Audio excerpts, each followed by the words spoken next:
Okay, so October 4th, first Friday, this is our Dark and Light Side episode 170th. Okay, so nai-excite na ba kayo? No, panoorin nyo lahat ng mga na-upload ko ngayon and please do follow, like, and share, repost if you want to.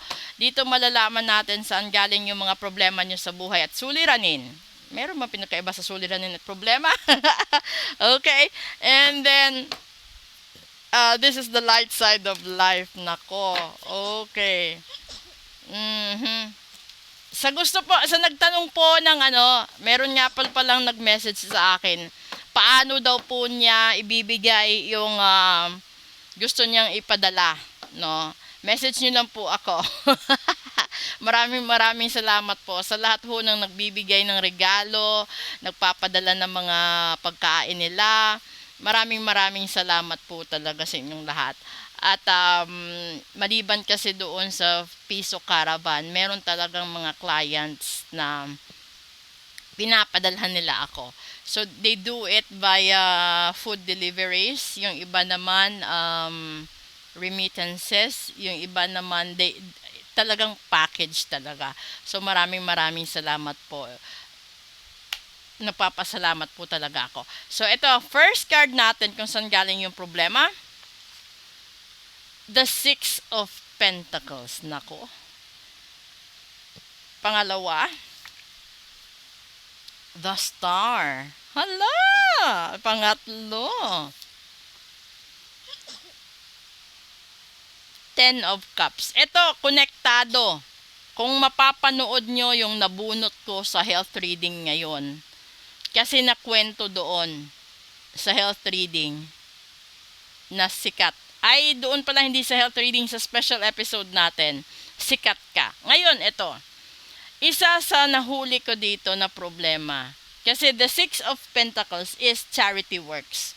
So, mapagbigay ka, mabuting kalooban mo, matulungin kang tao, no? Na ito yung pangarap mo sa buhay. Isa sa pangarap mo sa buhay ang tumulong at naging masaya ka doon. Ito, this is the Ten of Cups, which is the fulfillment. Nagawa mo ang lahat ng gusto mo. So, kung ikaw yung tipo ng tao na responsable ka sa mga anak mo, na ibigay mo kahit papaano yung mga gusto mong ibigay. Kung ikaw naman yung mga anak na nakita mo kung gaano kahirap ang buhay ng mga magulang mo para maitaguyod kayo magkakapatid, ito yung ginawa mo, 'di ba?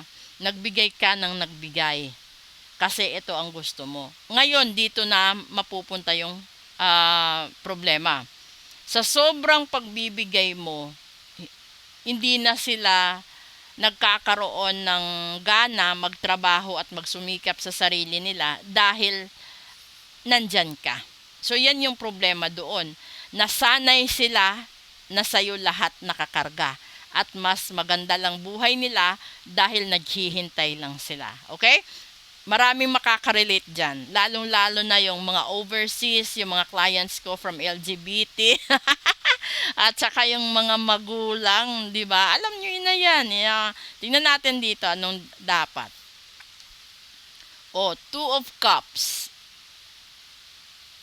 Pangalawa, the King of Pentacles. And pangatlo, this is the world. Diba? It's not just a star, but you have the world itself. So, yung Two of Cups kasi, ito yung tao na posible mahal mo. Kung hindi ka man tipo ng tao na may asawa or may pamilya, ito yung goal mo sa buhay, no? So, sinasabi dito ni universe, unahin mo ang sarili mo, unahin mo ang mahal mo. Kasi ang King of Pentacles represents the stability, the professionalism, and ito yung ultimate master mo na, himay mo na ang lahat ng problema sa buhay mo. So kahit anong unos ang dadaan, bali wala na. Kung meron man siguro mga problema, mga retouch na lang. And you will have everything. That is the world. So whatever you want, you can have it. Ipagpalagay natin sa relasyon, di ba? Ito, ibig sabihin, hanapin mo ang totoong tao na nakalaan para sa'yo.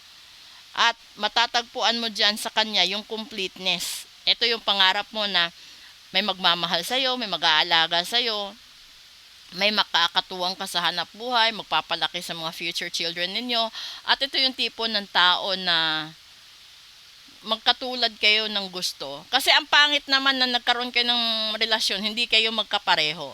Kasi isa sa pinakamagandang relasyon, no, hindi lang kayo magkarelasyon, kundi magkaibigan din kayo. Kasi kung magkaibigan kayo, pareho kayo ng pareho kayo ng tawag na to, yung gala, pareho kayo ng mga choices sa buhay, yung gusto sa buhay, yung pangarap sa buhay, ganun. So kapag alam mo kasi na ang tao nandyan, magkatulad kayo ng gusto, madali yung isang relasyon. Pero kung ang karelasyon mo isa lungat lagi sa gusto mo, ay wag na, 'di ba? So ito 'yon.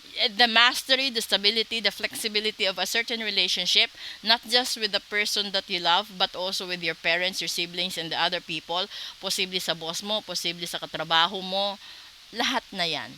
'Di ba? You will have everything. Dito, nagbibigay lang ng warning si universe. Huwag kang masyadong mapagbigay. Huwag kang masyadong open, lalong-lalo na sa pag-ibig. Huwag masyadong kasi dito yung pumapasok yung pride and ego eh.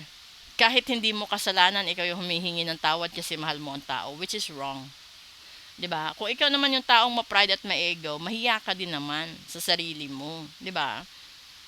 Minamahal ka na nga, pinagbibigyan ka na, binibigay na lahat, umaabuso ka pa. 'Di ba? Ano bang klaseng relasyon meron ka? Ano bang klaseng pagmamahal meron ka? Na eto na lahat eh. Ikaw yung pangarap niya, ikaw yung kaligayahan niya, ikaw lahat sa buhay niya.